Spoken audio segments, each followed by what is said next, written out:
for 6 years. My parents are immigrants from the former Soviet Union. They came here in the 1990s. And I grew up with stories about their youth, their childhood back in the USSR, stories of camaraderie, stories of community, in a place with almost 200 ethnic groups. It was stories of a people united for the purpose of building a better society. I grew up with the rich tradition and values from my parents of community, sitting down together at the table, toasts that go on for way too long, singing together. This is the culture of the Russian people. This is the culture of the Soviet people. This is my culture that I'm so proud of. I grew up with stories of free healthcare, guaranteed housing, guaranteed education. I grew up with these stories of unimaginable freedoms, unimaginable in the United States. And so it's clear why the Soviet Union posed a threat when it existed to the major imperialist powers. It presented an alternative to capitalism. It inspired national liberation movements in Africa, in Asia. It inspired liberation movements and movements for civil rights in the United States. The labor movements, the civil rights movements, the movements for social welfare, because we saw if they can do it, why can't we do it? And of course, we, or not we, but the major Western imperialist powers could not allow this threat to continue. And so after World War II, there was a military alliance. Of course, we know the North Atlantic Treaty Organization, a supposed, a force that was an alliance that was formed to contain the Soviet threat, first and foremost, to contain the Soviet threat. And they say it's a defensive alliance. We know, Russia knows, Europe knows, anybody who's paying attention knows, it's not a defensive alliance. Would a defensive alliance in 1999, I was alive in 1999, I was living in the Russian community in Queens. You know, I saw the reaction of my Russian community, of my family, when in 1999, NATO decided to conduct a bombing campaign in Belgrade, in Yugoslavia. A bombing campaign against international law, a bombing campaign with no sanction from the UN, one that made it very clear to the Russian people that NATO is not a defensive alliance. NATO is a dangerous, offensive alliance. It is a threat to the entire world, and it is a threat to Russia and the USSR at the time. Well, not at the time, Russia. So this was a betrayal. This is when we knew NATO was not going to be a source of collaboration, of unity, of peace. It serves as a vehicle for the U.S. military-industrial complex, right? It is the United States and its junior imperialist partners who must fall in line with the United States. And it creates enemies. And these enemies are imaginary, but they have to create them in order to justify continuing to go to war. And their main objective is to prevent a multipolar world, right? A world where it's not just the U.S. hegemonic economic interests, but it could be other economic points of influence balancing out the world. That is the major threat to the United States. That is why NATO exists. So let's be very clear that we're not facing aggression from Russia.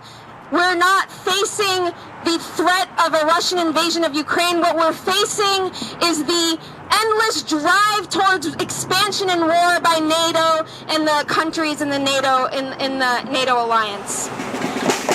And so the United States media has a major role to play in this.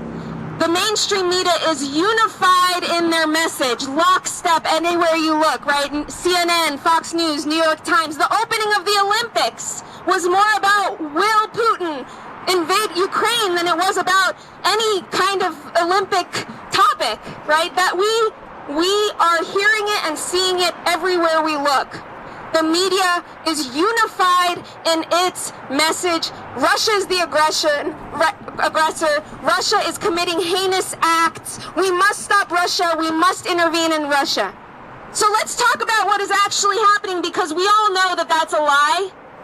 We all know that that is a manufactured crisis, right?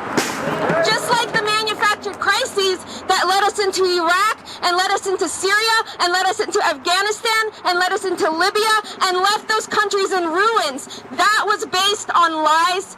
This is also a manufactured crisis based on lies.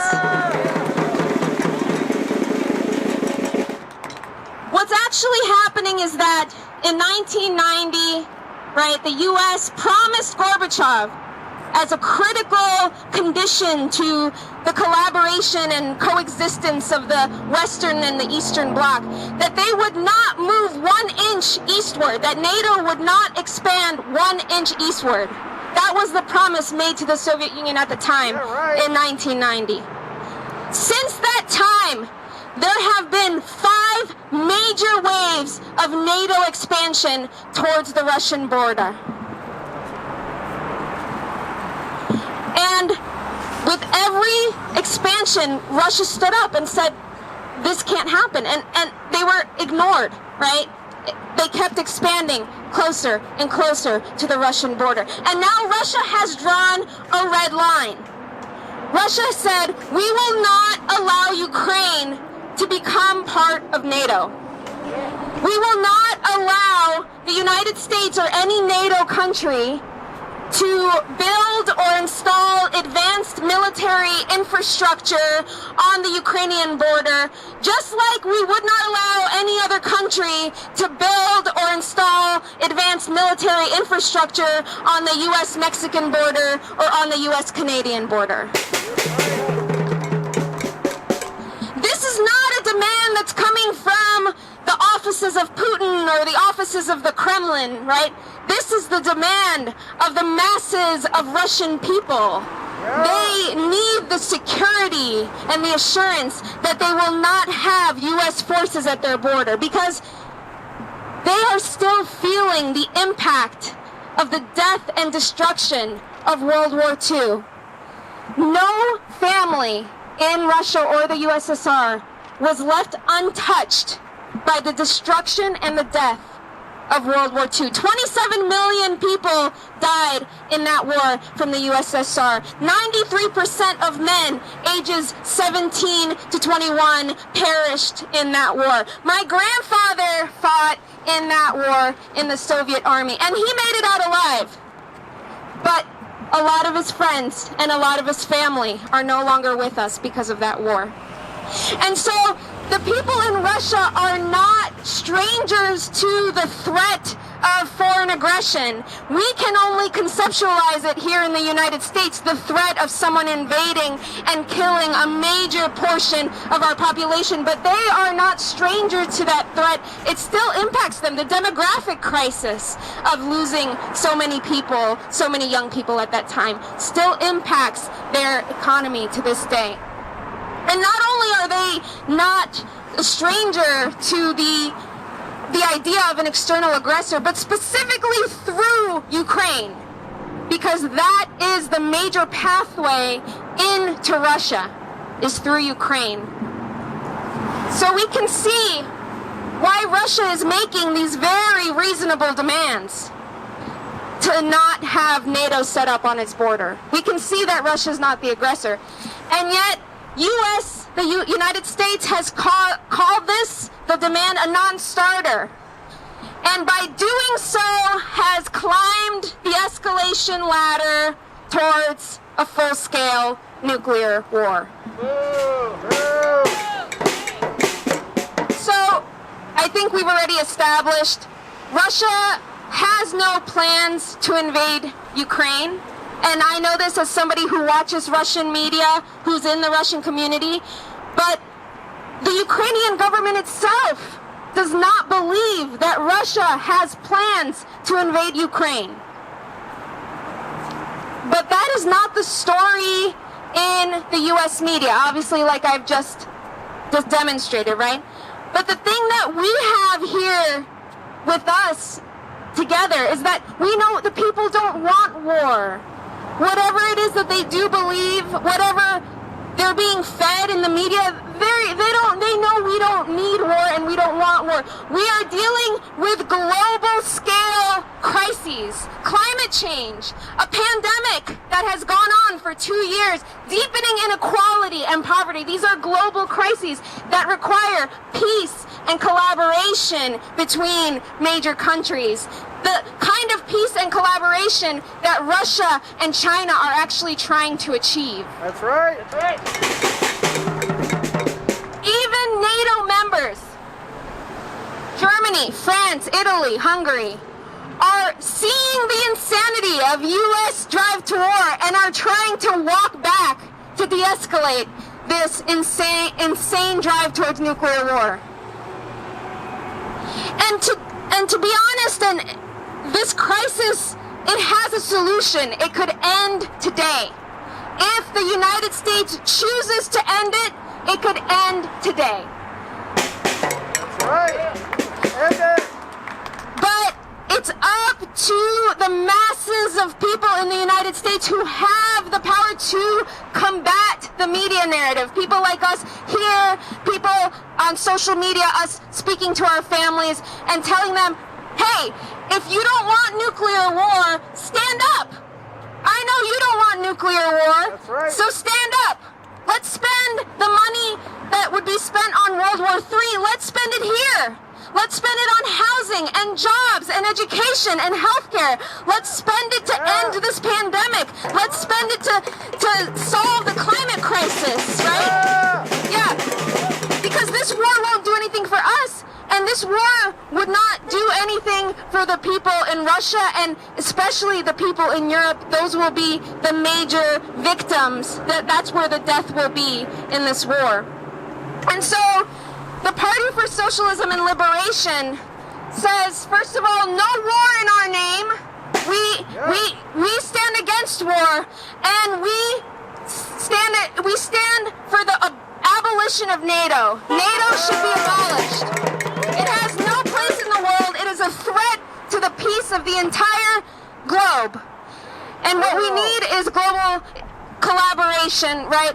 And what we need as people here that are politically activated, that are here involved, because a lot of people, they're walking by just trying to live their lives, to feed their families, to, make sure that they're living day by day, week by week. But we are the vehicles of this message, right? And when we're delivering this message to people, we're delivering it with a sense of optimism, because what we are saying is that we are representing the interests of the vast majority of people in the world. That's right. That's right. This is not some kind of niche issue, right? We are speaking in the name of peace, and we're speaking in the name of the survival of humanity. So we should be imbued with a sense of optimism, of righteousness, and don't be shy to have these conversations with your friends and your family in a way that brings them in and highlights the commonalities that you all have, that we all want peace, that we all need to live dignified lives. So I'll say my wrapping up thing is that we have obviously local resources here in San Diego. We have the Party for Socialism and Liberation. Please join us. We welcome you with open arms. We're building a movement that is anti-war, that is socialist, that is based on the unity of peoples, right? And then we also have the media resources.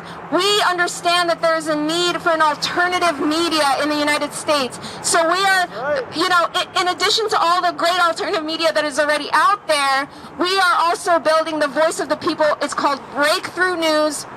Follow it. It has amazing analysis. We want to get it popularized. We want to spread this message on social media to become a dominant, influential voice in the United States and ultimately win freedom for all of our people. Yeah!